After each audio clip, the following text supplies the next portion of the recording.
DSWD admitted that there was an increase of their budget of around 2 billion for 2023. Would that be correct?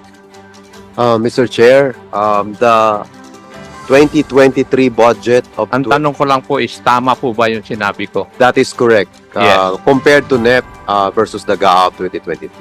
The point being na kinakalkal ni Chairman Paduano is that nag-increase yung budget ng DSWD, bakit nag-decrease yung 4Ps? Yes, yun ang una niyang tanong eh. Tumaas na nga po yung inyong budget for that year, pero bumaba yung budget for 4Ps. So yun po ang tinatanong niya. The other reason is, I would like to pursue is that nag-increase yung budget nyo by 2 billion. Saan kaya ang programa ng DSWD na punta itong mga ito? Could you please tell me kung sa program ng DSWD for 2022 budget ay mayroon kayong bagong programa na idinagdag sa 2023 budget para doon pupunta yung sobra o yung increase ng inyong budget?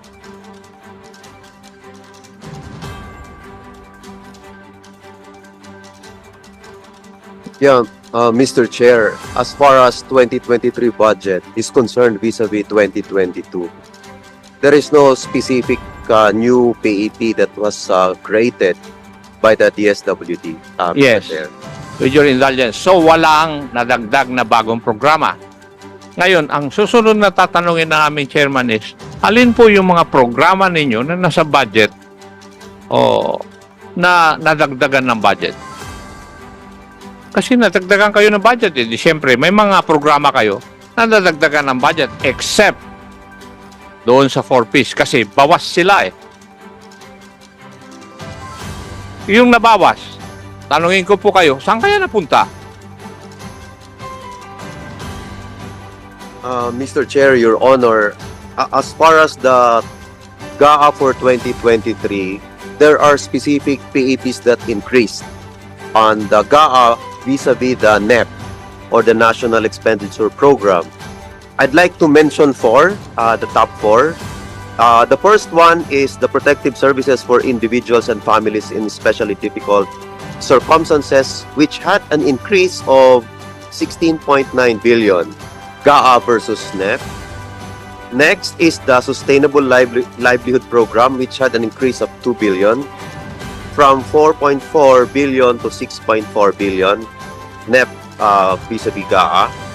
Number 3, Supplementary Feeding Program, which had an increase of 1.5 billion.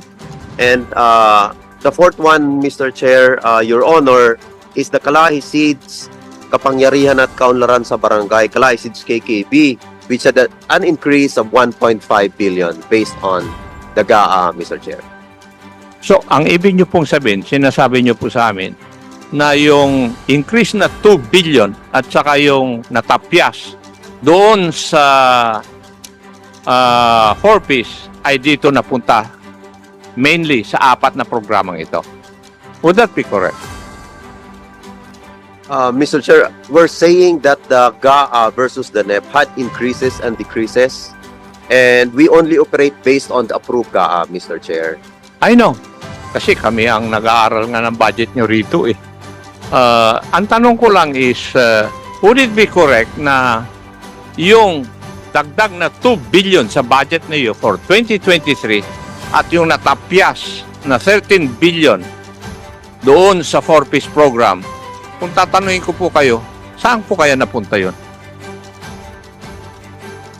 Mr. Chair, 2 points. The first one is that is true. There's an increase in the budget, NEP versus GAA of 2 billion. But last point, Mr. Chair, is that we only defend, and therefore whatever is given to us, we have no control over the changes, Mr. Chair. We just defend our budget proposal. Nag-offer ka na kaagad ng excuse eh. Ang tanong ko lang po is, simpleng-simple. May increase kayo na 2 billion sa budget ninyo, natapyasan ng 13 billion yung siyempre, yung 4-piece program ninyo, siyempre, ang susunod na tanong din saan napunta itong pondong ito? Di ba? And you should be able to answer that. Mr. Chair, if I may. Mr. Chairman? Go ahead. Yes, Mr. Chair, if I may. We can only answer what was increased and decreased. We cannot assume whether something has been taken from one program to another. We cannot assume that. We only know what was increased and decreased, and we can only honor the intent of the honorable legislators on the GAA that they approve for us. Thank you, Mr. Chair. May I proceed? Congressman. Yes. DBM. Hindi po ba pag tinapesan ninyo yung budget o programa ng budget ng DSWD, doon din sa DSWD dapat mapunta? Yes or no? Hindi po necessarily kung ikukumpara natin ang NEP at saka GAA because nagkakaroon po ng pagkakataon na yung karagdagan na pondo na napupunta pag lumabas na yung GAA kumpara sa NEP ay nagiging kaukulan na increase naman ng ibang ahensya. So hindi rin po natin maia-account ng as to one, Your Honor. So ang sinasabi nyo po sa amin, Madam DBM, is that pag natapisan ng 13 billion yung 4-piece program ng DSWD, the 13 billion can be allocated to other agencies of government. Is that what you're trying to tell us? That is correct, Your Honor, if you're comparing the NEP to the GAA version. Yes. Sa total basis, but sinasabi po natin it's a zero-sum game. The bottom line is the levels of the total budget remains the same, but it goes from it can go from one program to another. It can go from one agency to another. Yes. That can be seen dun sa final na version ng GAA. Kung anong agency ang nabawasan at anong agency ng gobyerno ang nadagdagan. In spite of the fact na nag-increase na nila yung budget nila. Your Honor. Thank you, Mr. Chair. Thank you, Chairman Akop. Chairman, Okay. proceed. So, klaro na po, no? I think, kumaklaro na po lahat. Since ang budget natin from NEP nag-increase to GAA ng 2 billion. And according sa report sa atin doon the last hearing, 9 billion yung ating deficit. And since you have presented to us that there is a unpaid grants for those beneficiaries, di ba, na 3.9 billion, di ba? So in other words, meron tayong nawawalang 5.1 billion na siguro this was scattered to the different programs, no? And we don't know yet kung paano nangyari yon at it was scattered to the different programs. And it is incumbent upon you to tell us kung saan napupunta yung 5.1 billion that the chairman and Congressman Acop was trying to manifest in this committee. Going back, balik tayo dun sa mga beneficiaries. Can you clarify to us that based on your explanation a while ago, the number of beneficiaries that we need to pay, no, do sa 3.9 billion ay umaabot ng 667,608. Correct. And this is based on the new list, listahan 3. Am I correct? So, the listahan 1 and 2 totaled how many beneficiaries? 4 million. Is this correct? Mr. Chair. Now, state your name and your position, please. I'm Dilma Cabrera, Undersecretary for Pantawid Pamilya and Pilipino. Yes po, ma'am. National- So, can you kindly clarify this, sige po, ma'am. Doon po sa mga babayaran sa educational, Yes. ito po ay representante po sila ng mga nalinis na. Okay? So, yung listahanan 1, listahanan 2, listahanan 3, ini-integrate na po ito lahat. Okay, sige, cut muna kita dyan. So, medyo maliwanag na yon. So, listahan 3 to, itong 667,000 beneficiaries. Listahan Yes. 3, Opo. di ba? Nilinis na. So, in other words, yung listahan 1 and 2, hindi malinis yon. Sir, hindi po... Hindi malinis kasi yung iba hindi na validate. Di ba? Hindi na assess. Yung iba, lumampas ng 7 years, 8 years na, 10 years na, di ba? Kaya nga sinabi, nilinis natin kasi national household targeting system tayo, no? Para for the benefits of those mga mahirap natin mga mamamayan. So, in other words, Mr. Chair, eto na yung actual na bibigyan natin ng 3.9 billion. Yun yung hahanapin natin ngayon, yung 3.9 billion para sa 667,000. Correct? Correct po. But recently, prior to the hearing that we conducted, we have released that we have almost 4 million beneficiaries of 4Ps. Correct? Correct po yun. Yes, correct. So, these people na nandito po ngayon, it might be na sila po ay kasama doon sa delisted. Posible. Posible po. Posible. Delisted na naibalik. But hindi lahat nabalik. Maaari. Kasi, okay, tell me, from the 4 million 4Ps beneficiaries, ilan na ngayon ang listahan 3? Meron po tayong annual target po, Mr. Chair, Honorable Chair, na 4.4 million households kada taon po. Sa ngayon po, meron na po tayong 4.308 million. Ito po ay resulta ng ating paglilinis. Gusto kong iliwanag po, yung paglilinis po, resulta nung pagtingin namin ng listahanan 1, listahanan 2, listahanan 3, at kung sa paggamit po ng SWIDI, ito yung Social Welfare and Development Indicator, kung sino po ay andoon sa level 1 and level 2, kung baga ito pa yung medyo mahirap ang kalagayan, at kung iilan ang nag-move up to level 3. So ma'am, in other words, meron po tayong target na 4.08 million na under ng 4Ps. 4.4. 4.4 million. At dito sa listahan 3, 4.4 million pa rin yung ating beneficiary sa 4Ps.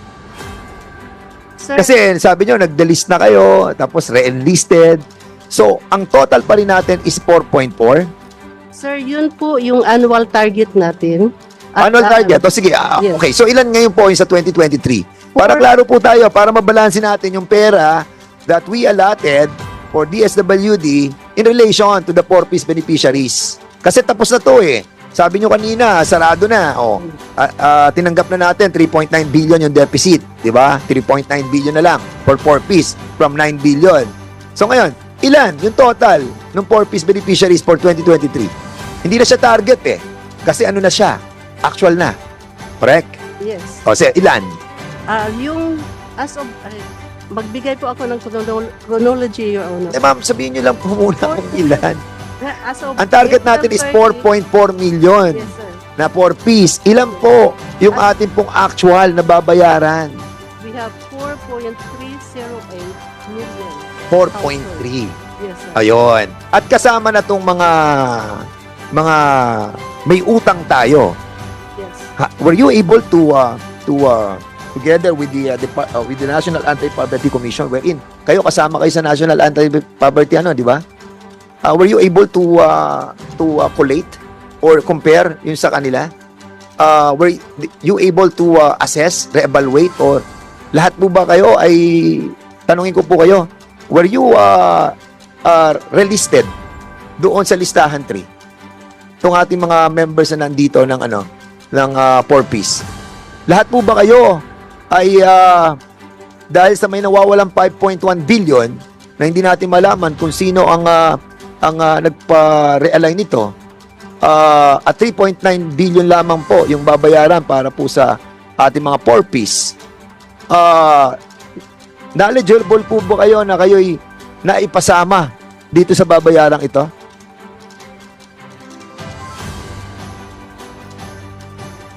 So, sino ang sasagot? Siguro, yung iba naman, tanungin natin lahat kayo. Sige. Jenna, kasama kayo sa na-release na relisted sa 4Ps. Yes, sir. Your Honor, ako po ay voluntary exit last year. Voluntary exit because Yes. you have reached the 7 years already. Yes, And sir. And okay naman na po. okay ka na. Yes po, okay na po. How Kaya about na your po. members? Ang members po ng samahan or ng Mga members mo? hawak ko po dati ay 39. Yes, so, Just like to cut you. To the members, we will now excuse Yusek Di Mapuro because he has to attend the meeting. May panel po si Secretary upstairs and I'm representing Secretary Rex. yes, Mr. Chair, last question kay Yusek kasi we're looking for the 5.1 billion, no? Yun po yung tinatanong natin kanina kung paano po siya nawala doon sa ano, no? So, kindly submit to us. Ano? I'll be on that, Ah, Mr. Chair. Thank you. Thank you, Yusek. You're now excused. Please proceed, Chairman Dan. Siguro yun lang tanong natin sa kanila, mabilisan lang to. Kung, well, kayo graduate na, si Annabel. So, what happened to you? Bali po, meron po, ang hawak ko pong member ay 32 po. Meron po sa kanila po na naibalik, pero marami pa rin pong kulang na payout na hindi nila nare-receive. Tapos meron din po na sinabing unassessed na hindi pa nababalikan. Pero kung titignan po natin talaga, compliance naman po. Ang nagiging problema rin po talaga, may mga iba't iba po kasi ang cases na nandito, pero sa total po, sila po ay hindi pa nakakatanggap ng grant na may iba kulang, may totally wala. Yung iba naman hindi nakasama dahil nga po sa pamasahe. So, Annabel, ang nangyari sa inyo since na walang binibigay na 2,850 na per month noon? So, paano nangyari? Kayo nag-abono? Yung mga members na? Opo, talagang hahanap po ng paraan. Yung iba po talaga nangungutang at So, talaga... paano yun, Yusek Sulit? Paano yung po, mga members natin na 4-piece na ngayon? Hindi natin sila na-validate nung nakaraang taon. And they spend money, nangutang sila, hindi ko alam kung paano nila kinuha yung pera. So, and then, na-delete sila. So, what will happen to that? Your Honor, salamat. Gusto ko lang pong i-clarify na yung ating listahanan po ay iba sa Pantawid Pamilya. Ang listahanan po, ito yung targeting system na pwedeng gamitin ng other programs, hindi lamang po Pantawid Pamilya. Okay? Ngayon, doon sa punto kung saan sila nagsasabi, ang ating mga kaibigan sa SMPP, na hindi nila natanggap yung educational grant, totoo po yun. Kasi nga, part ito ng aming hinahanap pa, ng ating hinahanap na pera, pambayad doon sa 3.9 billion na deficit, no? Subalit sila po, yung kadamihan, sila lahat na andoon sa ating Pantawid Pamilya ay nakatanggap po ng health and nutrition Rice subsidy. grant, rice subsidy. So, in other words, ma'am, papatulin ko na po kayo dahil tatapusin ko na rin po to. So, in other words, nakatanggap sila ng rice subsidy, nakatanggap sila ng health and nutrition. O bakit kayo umiiling? Ha? Ba't kayo umiiling? Oh, ma'am, can you kindly speak? Sige, salita. Good morning po. Oh. From Pasig po. Wala po kami natatanggap since 2022 pa po. O member na kayo ng member kayo ng 4-piece for so many years. Yes po. O susunod, nakatanggap kayo, hindi? Good morning po. Isa po akong sorry po. Isa po akong person with disability. Sit down, please. Isa po akong person with disability, sir. Bali, natagpo ako ng non-poor. And then, nabalik po ako. Tapos, since po nabalik ako, wala po akong nakukuha any grants ng kahit po health, Ma'am, education, and ma'am. rice. Mukhang may nagsisinungaling dito. Baka nagsisinungaling ka, ma'am. You are under oath. Nag-oath na po ba bang mga to, Mr. Chairman? Ha? Baka mamaya po, ang dami. We're just talking of other provinces here, ha? We're not talking yet the province of Laguna. Kapag in-invite natin ang province of Laguna, baka hindi rin sila nakatanggap ng health and nutrition and also the rice subsidy. So, you have to improve, enhance your data gathering system, ha? Katulad yan, andito na mismo, kaharap nyo na nagdi-deny sila na nakatanggap sila What more? Those others who have not been invited to this committee. Ma'am. Thank you po, Your Honor. Yung aming pakiusap, lagi po kami nagmi-meeting ng SNPP at ang pakiusap po namin kung sino yung hindi pa nakatanggap, ibigay po nila kaagad sa amin para at least aming maipaabot sa land bank dahil po kung ito ay ma-credit na sa account nila, baka ando na po ito sa kanilang account. Okay. Land Bank. We all know that the hardship of validating and assessing yung 4.4 million beneficiaries ng 4Ps. And as a matter of fact, talagang even Secretary Gatchalian, when he was here, he was telling us yung hardship niyan. Even I, when I become the mayor of City of Santa Rosa, ang hirap talaga pagpupuntahan mo talaga yung national household targeting system that we have implemented, the CBMS, napakahirap. Kaya nga, I was really, well, hindi naman shocked, pero na sinabi nyo that 100% na kayo, paid na kayo sa health and nutrition and also sa rice subsidy, medyo parang questionable. And I am right to my suspicion. Dahil nga, andito sila mismo at nagsasabi na hindi sila nakatanggap. You have to really clarify that issue, no? Wag po kayo basta-basta mag-present sa amin that sasabihin po ninyo, kumpleto na yung binigay natin sa mga beneficiaries in relation to that, but now we can see na hindi naman po, di ba? So, anyway, Mr. Chairman, isa lang po ito sa mga mabibigat na issue that we are tackling, but the main issue that we wanted to explore, aside doon sa mga kawawa nating mga kababayan, no? Yung nakuwang 5.1. Actually, wala magiging problema ang DSWD Kundi lamang kung nandito lang yung 5.1 mababayaran kayong lahat